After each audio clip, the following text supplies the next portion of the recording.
Magandang araw, ako po si Enward Dizon, ang operator ng DTF machine dito sa Transferter Vita.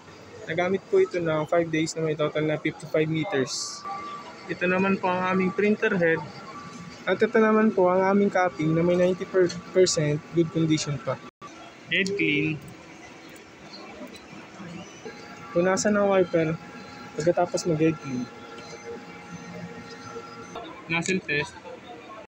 Ito po ang aking nozzle test. Okay naman po. Ang ink system po namin ay tama lang po ang level. At ito naman po ang aming waste tank. Makakapalit ko lang noong Lunes. Ito naman po ang aming ABR. At ito naman po ang mga stock po ng in-use. At ito naman po ang mga stock po ng unused.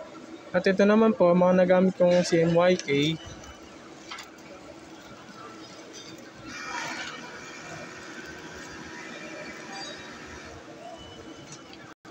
Ito naman po ang aking daily output record, ang aking consumable monitoring, at ito naman po ang aking weekly physical inventory. At ito naman po ang aking DTF monthly maintenance checklist. Ayun naman po, salamat.